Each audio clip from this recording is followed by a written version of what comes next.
Sri Guruji astro TV நேயர்களே, உங்களை வணங்குகிறேன், வரவேற்கிறேன்.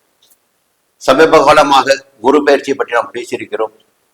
ஒவ்வொரு அரசியல் தலைவரை பற்றியும் பேசியிருக்கிறோம். அரசியல் தலைவர்கள் என்பது சமீப காலத்தில் கிடைத்திருக்கின்ற அனுபவம், யாருக்கு எந்த நேரத்தில் எந்த விதமான பலன்கள் கிடைக்கும், வீழ்ச்சி ஏற்படுமா, வளர்ச்சி உண்டாகுமா என்பதெல்லாம் கேள்வியாக இருந்து கொண்டிருக்கிறது. அதற்கு காரணம் ஒரு அதிசயம் போல் நிகழ்ந்த ஒரு நிகழ்ச்சி தான் தாவேகாவுடைய வெற்றி.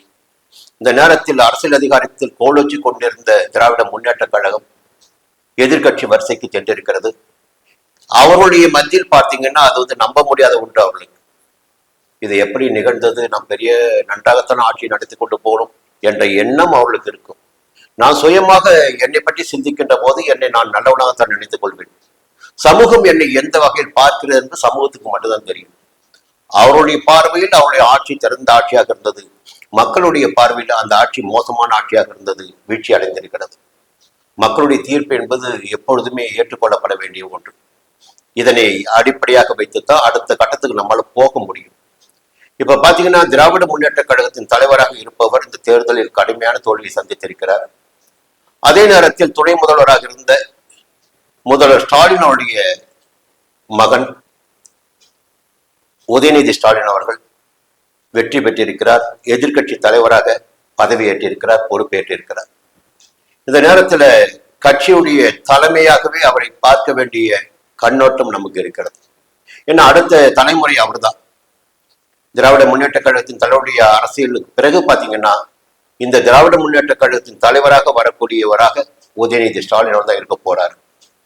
சரி, அவருடைய ஜாதகம் எப்படி இருக்கு, எந்த காலகட்டம் அவருக்கு சாதகமாக இருக்கு, இப்பொழுது என்ன நடந்து கொண்டிருக்கிறது? இப்போ ஒரு சின்ன விஷயம் தாங்க. நான் ஸ்டாலினை பற்றி பேசியது போது 8ஆம் இடத்துல சனி, அஷ்டம சனி, ஜென்மராசிக்குள்ள கேது மிகப்பெரிய சங்கடத்தை சந்திப்பார், தோல்வியை சந்திப்பார்.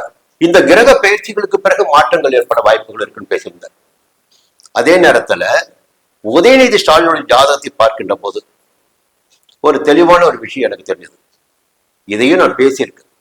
என்ன காரணம்னா, ரிஷப ராசி, ரிஷப ராசி கும்ப லக்னம், ரொம்ப அமைதியாக இருந்து முன்னேற்றத்தை சந்திக்க கூடியவர் உதயநிதி ஸ்டாலின்.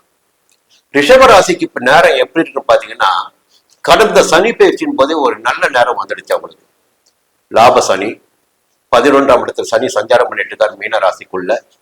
அந்த லாப சனி தான் அவரை ஒரு வெற்றியாளராக சட்டமன்றத்திற்குள் கொண்டு வந்திருக்கு. அவருடைய தந்தை முதல்வராக இருந்தவர் தோல்வியுற்ற நிலையிலும்